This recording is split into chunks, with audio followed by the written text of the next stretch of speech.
पीर पर्वत सी पिघलनी चाहिए, हो गई है पीर पर्वत सी पिघलनी चाहिए, अब हिमालय से कोई गंगा निकलनी चाहिए। आज हरियाणा डेरों की भूमि बन गया है और उनका प्रतिरोध करने वाला आज कोई नहीं रहा। मैं ये बताना चाहता हूँ आप लोगों को कि आज से लगभग 5250 साल पहले इसी हरियाणा की वीर भूमि पर एक धर्म और अधर्म की लड़ाई हुई थी। आज भी वही समय आ चुका है। आज वो लड़ाई शस्त्रों से नहीं, आज वो लड़ाई शास्त्रों से लड़ाई जाएगी। आज वो लड़ाई हथियारों से नहीं बल्कि विचारों से लड़ी जाएगी।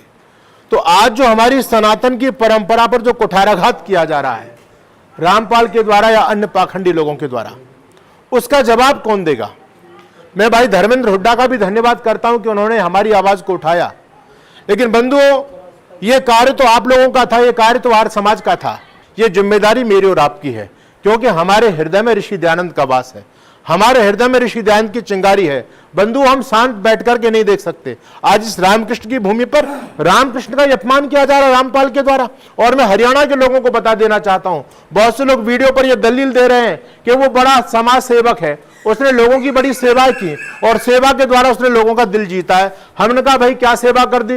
बोले उसने पाइप बांटी और मोटर बांटी है। अरे भले लोगों, इससे ज्यादा सेवा तो ईसाई मिशनरियां कर रही हैं। इसने तो केवल पाइप ही तो बांटे हैं। ईसाई मिशनरी तो मुफ्त में शिक्षा दे रही है, मुफ्त में चिकित्सा दे रही है, धन भी दे रही है, भोजन की व्यवस्था दे रही है। तो क्या हम ईसाइयों के पीछे चलने लग जाएंगे?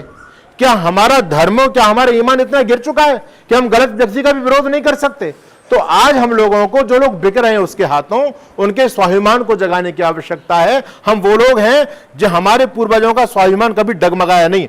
उनको लोगों ने बड़े बड़े प्रलोभन दिए, लेकिन याद रखना वो कभी टस से मस नहीं हुआ। अपने सिद्धांतों के लिए उन्होंने अपना सर्वस्व न्यौछावर कर दिया।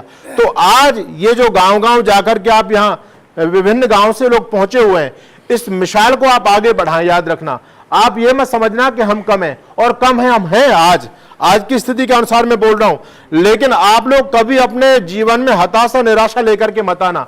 हम भले कम हैं, हमारी संख्या भले ही कम है, लेकिन आप वो चंद मुट्ठी भर लोग हैं जो अपने सनातन धर्म को बचाने की लड़ाई लड़ रहे हैं। याद रखिए, ये दायित्व कोई छोटा मोटा नहीं है। आज सनातन धर्म को बचाने की लड़ाई कौन लड़ रहा है? हम लोग लड़ रहे हैं। और हम लोग इन पाखंडी लोगों से दबने लग जाएं तो फिर आप सच्चाई का प्रचार कौन करेगा? तो मैं आप लोगों से निवेदन करना चाहता हूं, चाहे रामपाल हो चाहे और कोई पाखंडी हो, हम लोगों को पुरजोर विरोध करना है। और हम लोगों को हमारे हरियाणा के मुख्यमंत्री से मिलना होगा कि भाई ये जो हरियाणा में खेल चल रहा है, गांव-गांव में जो पार्टीबाजी चल रही है, आपस में हम लोगों को धर्म के नाम पर लड़ाया जा रहा है, इससे हरियाणा का माहौल खराब होगा।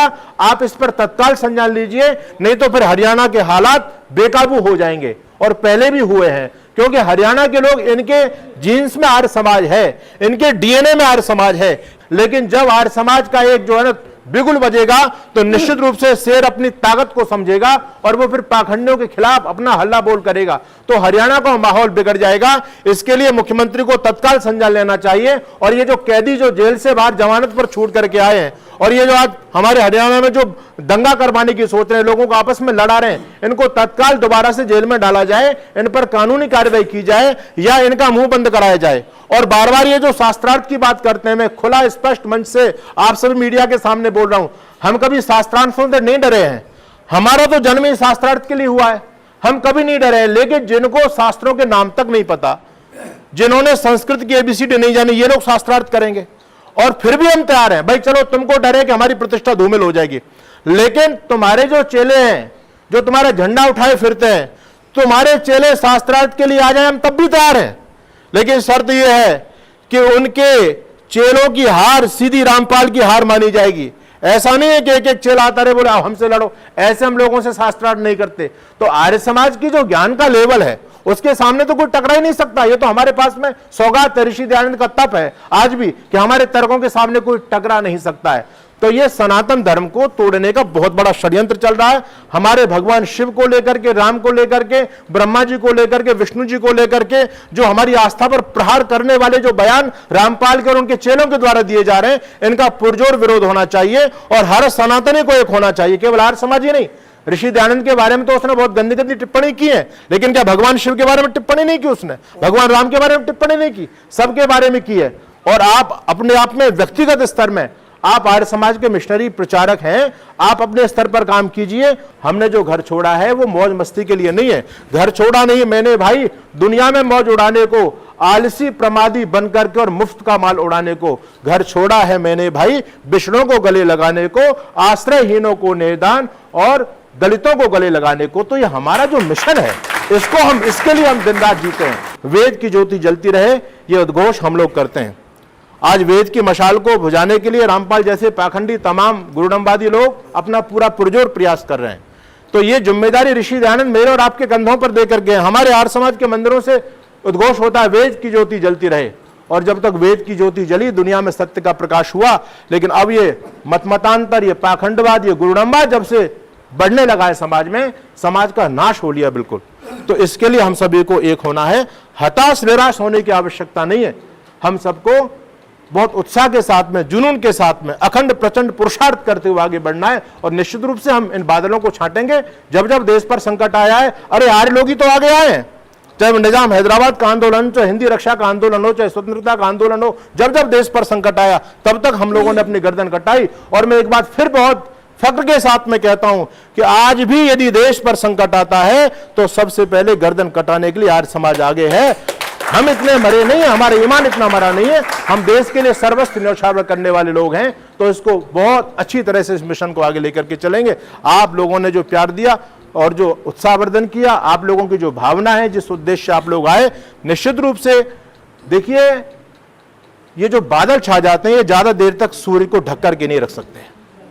हमारे सनातन धर्म को मिटाने के लिए लोगों ने कितनी तलवारें चलाई। औरंगजेब जैसे, तैमूर लंग लोग जैसे क्रूर शासक, जिनके जमाने में हमारे पूर्वजों ने कभी ये नहीं सोचा होगा कि हमारा आगे सनातन धर्म कैसे बचेगा। लेकिन हमको मिटाने वाले मिट गए और हम आज भी जिंदा हैं, याद रखना।